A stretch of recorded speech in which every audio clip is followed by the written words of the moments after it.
My name is Katie, and today we are going to cover Node.js, Unit 0, and I'm here with. Hi, my name is Mika and I will be the navigator for this session.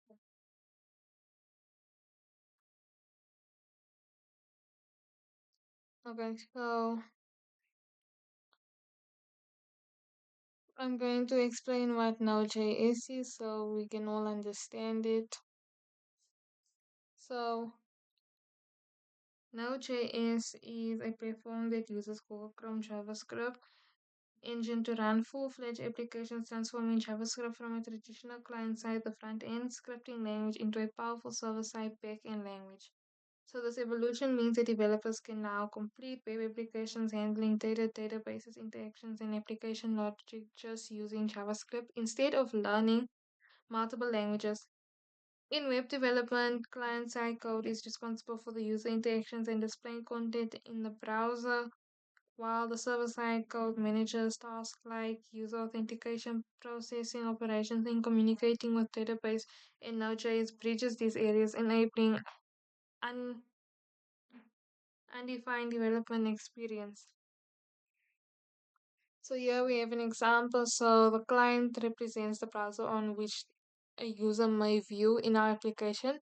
And then the client makes a request to the server side, letting it know which data it would like to send or receive. The server is where our application runs and handles any data submitted by the user. And then number four, the server responds to the client by loading the page or sending data. So I have an example that I want to explain, and I'm going to use Uber Eats.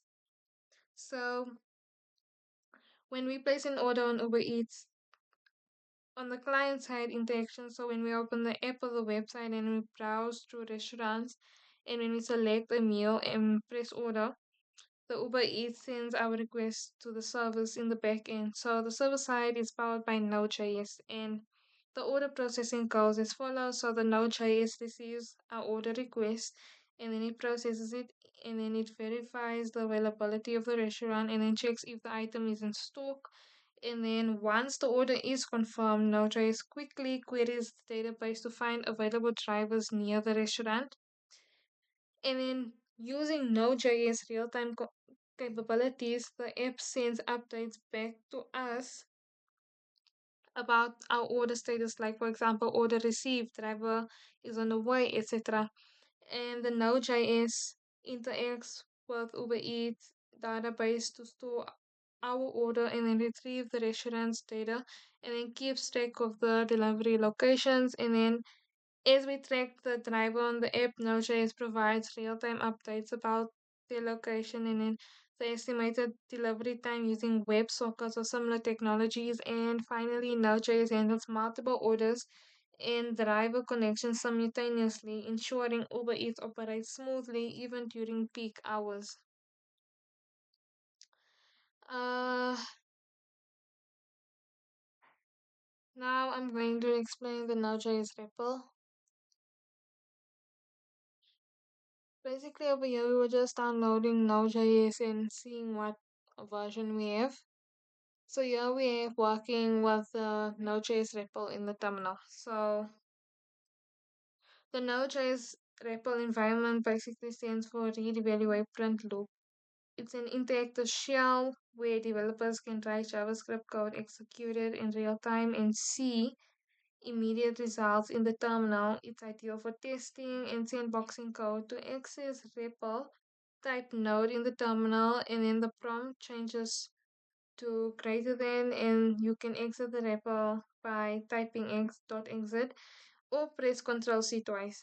In REPL, you can evaluate mathematical expressions, execute full Java statements, and then declare variables using ES6 syntax like let, which scopes variable code to block and instant objects. So uh, I can do one real quick.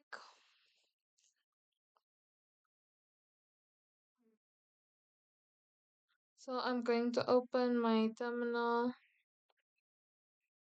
and I'm going to type in node and I'm going to run a command like define a class dog. So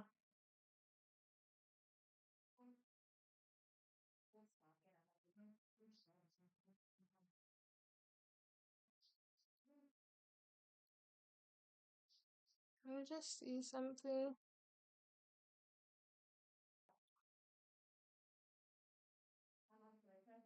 So I created our repos. So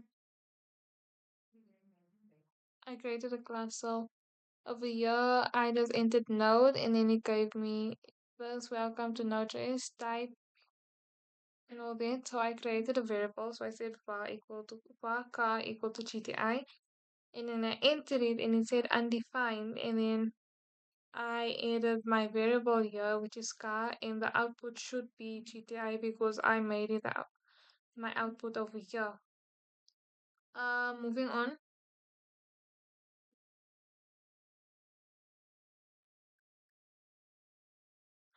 we have Node.js strict mode. Let me just find it.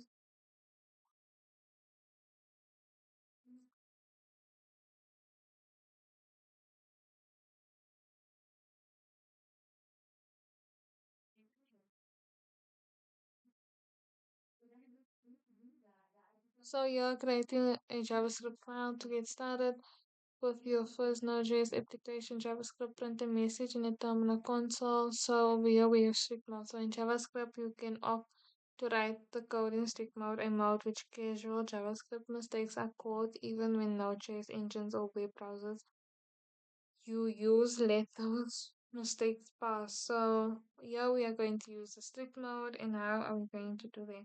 So when we look at my example over here in hello, is it hello.js? Yes, it's in hello.js, use strict mode, and then we have console.log hello. So over here, you have to create a file hello.js that contains a simple console.log statement like the console.log hello. And then we're gonna save the file and then run Node.js in the terminal. So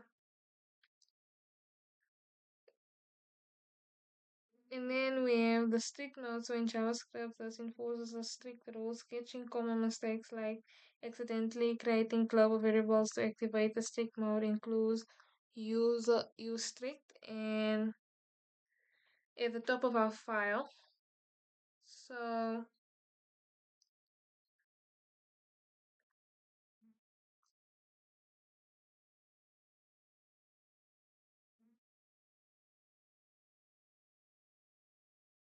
let me just see something.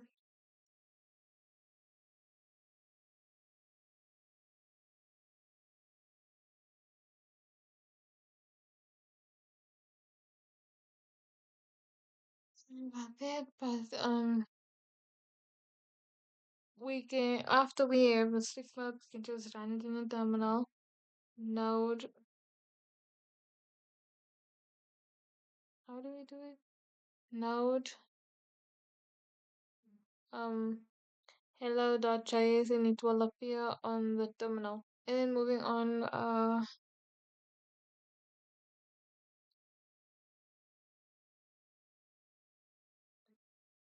we have a running JavaScript file with Node.js. So over here, let me just see something. Okay, easier. So over here, the Node.js JavaScript engine can interpret our JavaScript code from the terminal when we navigate to the location of JS file and preface the file name with the node keyword. So basically, over here we create a file called messages.js. Let me just go there. And yeah, we can put a bunch of arrays, and we can also console.log it. So When we do the command, we will find everything in the console. And that is it for Unit 0. Thank you for watching.